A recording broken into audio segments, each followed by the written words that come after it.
Brasil de Fato Entrevista. Olá, começa agora mais um Brasil de Fato Entrevista. Para celebrar o Dia da Consciência Negra, hoje vamos conversar com Matilde Ribeiro. Ela foi ministra-chefe da Secretaria de Políticas de Promoção da Igualdade Racial durante o governo Lula, a partir de 2003, ano em que a pasta foi criada. Na entrevista, Matilde Ribeiro elenca os avanços políticos implementados na época de sua gestão e também comenta sobre sua saída da secretaria. Ela fala da importância de datas como o 20 de novembro, mas ressalta que a luta é permanente. Confira. Nós estamos vivendo situações que nos colocam em marchas de mudança, como as cotas, como as políticas para os quilombos, como a Lei 10.639, como eleição de candidatos negros. Tudo isso nos coloca em rotas de mudança, mas concomitante com o racismo estrutural, que não dá trégua. Não é porque nós estamos com algumas ações em curso que o racismo deixou de existir. Então, se o racismo não dá trégua, a luta também não pode dar trégua. Secretaria de Igualdade Racial. A criação da CEPIR, ela se dá a partir de uma negociação do movimento negro com o PT e demais partidos da coligação da época. Era uma reivindicação já antiga, que existisse um órgão que levasse adiante políticas de igualdade racial no governo federal. Então, foi uma conquista, né? E, nesse sentido, a lista de reivindicações era imensa.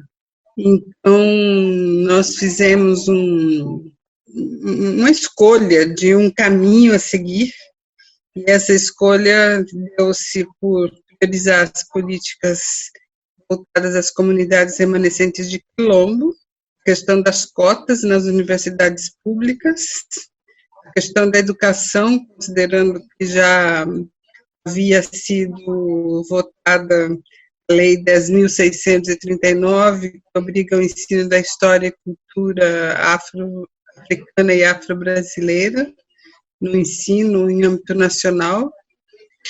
E, a partir dessa, todas as outras reivindicações, à medida que nós fôssemos fazendo conexões com os diversos ministérios e os diversos setores da institucionalidade no Brasil.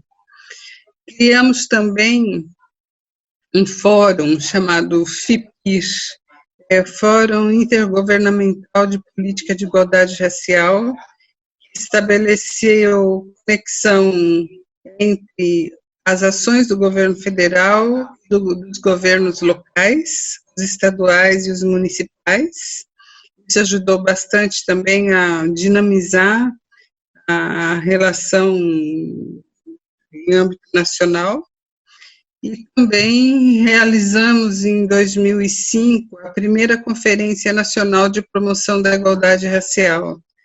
Todas essas ações em conjunto dinamizaram uma agenda política que só crescia. A cada ação era ampliada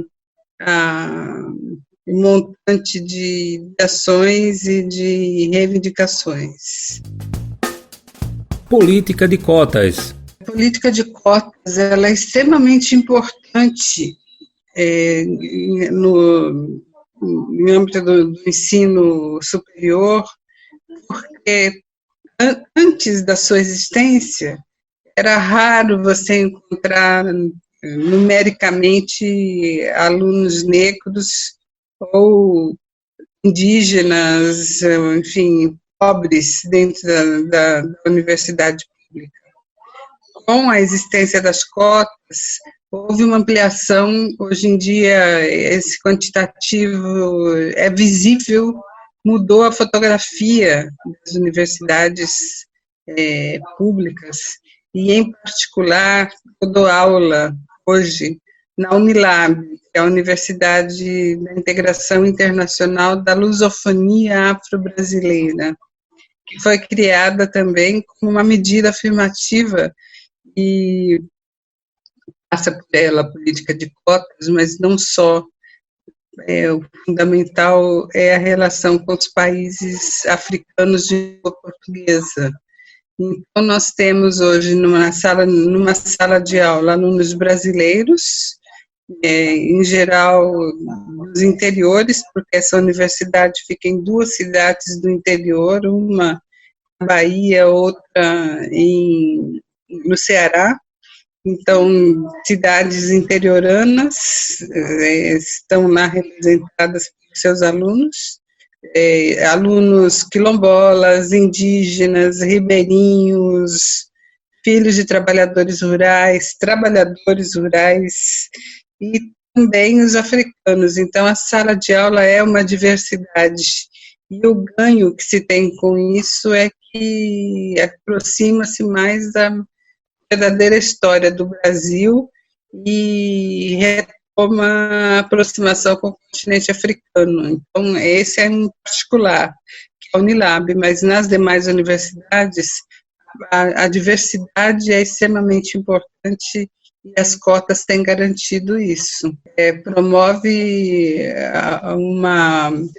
uma oportunidade que sem as cotas ficaria, como foi durante toda a história, praticamente impossível os negros e pobres ingressarem no ensino superior, né? E a educação é uma das alavancas para a ascensão social no nosso país. Afastamento do governo. Na verdade, não foi uma decisão por um afastamento, né? Foi um afastamento compulsório, uma vez que, quando eu estava na secretaria, um engano administrativo, eu tive que pedir demissão, considerando que o próprio tempo provou que não havia nenhuma irregularidade, mas naquela época não tive saída. E eu dei sequência à minha vida. Eu voltei a estudar, fiz doutorado, trabalhei na Prefeitura de São Paulo, na mesma área que trabalhava no governo federal, prestei concurso, ingressei na Unilab, então não foi uma parada, foi uma mudança de estratégia. Hoje eu estou atuando como professora universitária através de um concurso público. Perseguição. Eu fui perseguida pela mídia. Os setores conservadores nunca valorizaram o governo Lula na sua trajetória.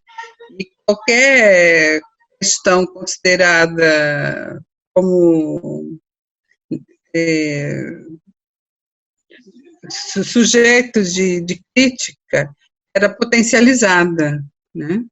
E no meu caso, não houve uma irregularidade exatamente, e sim um erro administrativo que poderia ter sido sanado caso não tivesse uma perseguição midiática.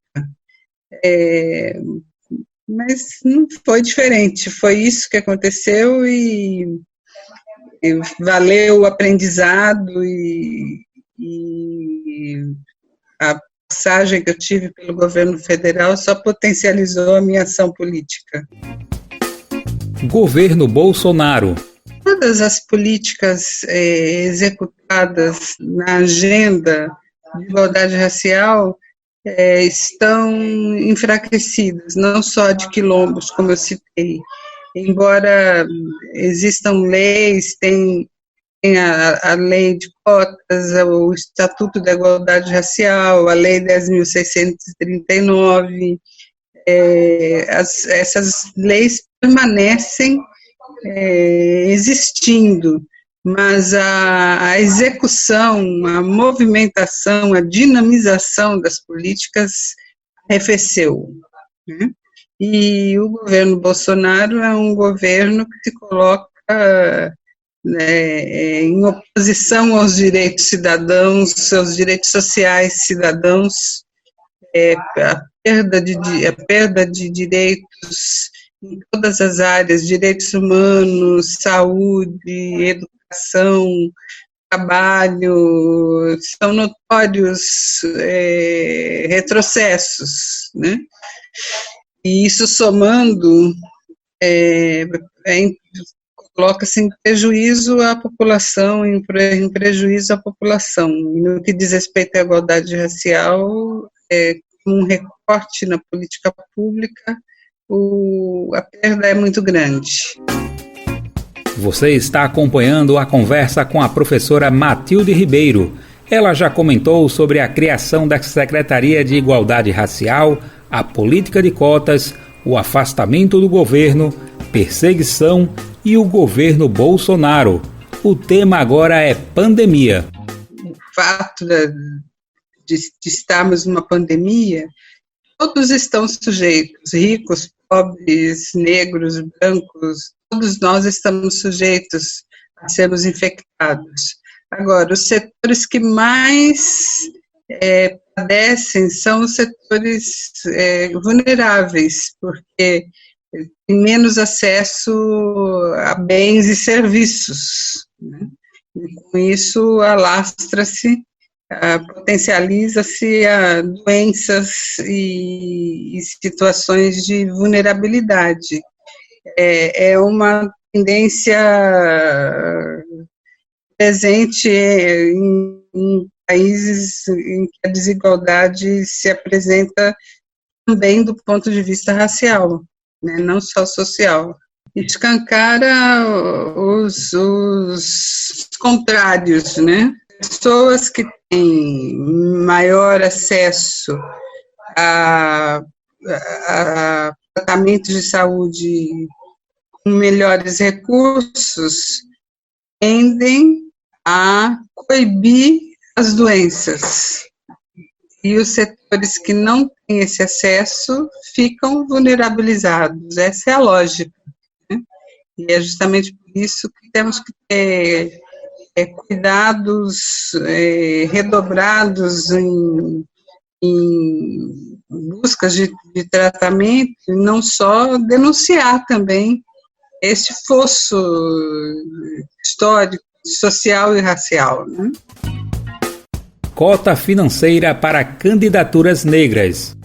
É extremamente importante, porque as campanhas de décadas para cá, as campanhas foram crescendo de maneira midiática, e isso tem custo. Candidaturas oriundas de movimentos sociais, oriundas de lideranças populares, são bem-vindas sempre, mas elas não vêm ganhadas de recurso para sua sustentação. Então, ter uma normatização para a distribuição de recursos de campanha é extremamente importante, porque cria maiores condições de participação desses setores menos empoderados, historicamente. É extremamente importante. Garantia de oportunidades, né? É fundamental que isso ocorra. Presença negra nas eleições. Nós aprendemos, ao longo da atuação do movimento negro, de que temos que contar com o apoio dos partidos e de candidaturas das mais diversas em relação à questão racial, mas é extremamente importante que os negros estejam se colocando como candidatos, como candidatas, considerando aquela frase emblemática que nada de nós sem nós, né? Nesse sentido, é bem saudável esse crescimento de candidaturas, né? E no que diz respeito às mulheres negras, houve uma ação política efetiva para que esse aumento acontecesse. A partir da Marcha Nacional de Mulheres Negras, ocorrida em 2015, os setores do movimento negro e de mulheres negras passaram a entender que era hora de se colocar presente, se apresentando como candidatas. Então, as mulheres negras estão numericamente mais presentes por uma deliberação de atuação política. Tendência ou crescimento? Não é naturalmente de crescimento, não. Depende muito da persistência e da manutenção do posicionamento político dos movimentos sociais para a garantia desse espaço. Naturalmente, o poder no Brasil tem um perfil, é branco, é masculino, pessoas de mais idade, então estão fora os jovens, as mulheres, os negros, os indígenas. Esta é a lógica. Para quebrar essa lógica, é preciso ter determinação política e persistência na garantia dessa presença. Coisa que está para este momento eleitoral, mas deverá ter continuidade nos demais. Movimento negro. As reações de movimentações sociais de comunidades negras depois nos Estados Unidos e no mundo recente, depois desses assassinatos, é bastante positiva, porque não dá para a gente ver injustiça acontecendo e continuar de braços cruzados. E os contrapontos em relação aos candidatos, aos políticos conservadores como Trump e Bolsonaro, a reação ela é múltipla, né? Ela não é só do movimento negro, mas é de setores que buscam a construção de uma agenda democrática. Então, eu acredito na soma de energias e potencialidades, os negros, as mulheres, os indígenas, os trabalhadores, essa soma que dá um caldo mais forte de contestação e de busca de diluição desse conservadorismo. E isso se faz ao longo de períodos, e não de uma só vez. Desde a ditadura militar, o movimento negro sempre se fez presente na busca de construção de agenda democrática, em alguns momentos com voz mais forte, em outros momentos com fragilidades, mas faz parte do processo de organização e luta. Porque se o racismo se mantém de pé, é porque ele é levado à frente pelos setores conservadores, pelos setores de direita em especial. Então, temos sempre que nos colocarmos na reação e na busca de desconstituição do papel da direita. Eleições nos Estados Unidos. Muito importante, do ponto de vista simbólico e concreto, nós temos essa representação, né? Temos em cena pessoas que representam esses setores historicamente discriminados. Se nos Estados Unidos nós já tivemos um presidente negro e agora uma vice-presidenta negra, é possível sim que isso ocorra em tantos lugares, inclusive no Brasil, né? É importante ficarmos alertas para que este fato, que é muito significativo, possa se repetir muitas e muitas vezes. não é linear, né? Ela tem altos e baixos, tem mudanças de rota, e é importante nos atermos a essas mudanças de rota e que essas sirvam para impulsionar lutas democráticas. Dia da Consciência Negra. O primeiro é que a luta é contínua, né? Mesmo que estejamos vivendo momentos de arrefecimento e perdas, isso não significa que será para a vida toda. Então, é importante reforçar as lutas democráticas e acreditar na máxima de que não há democracia com racismo, né? E para os próximos períodos, apostar no que já construímos. Nós não estamos zerados do ponto de vista de aprendizados em relação a políticas públicas democráticas, do ponto de vista da igualdade racial. Ter em mente o períodos de conquistas, a recuperação destes e ampliação. Essa tem que ser a lógica para a garantia de mudança. É sempre bom falar sobre esse tema. Uma das formas de combater é trazê-lo à ordem do dia, né? E é importante que seja feito em datas como o 20 de novembro, mas em qualquer dia do ano, todo dia é dia de luta. O olhar atento aos atos racistas é o que faz com que as reações políticas ocorram e, com isso, possam ir sendo coibidas as atitudes racistas, né? É uma bola de neve, né?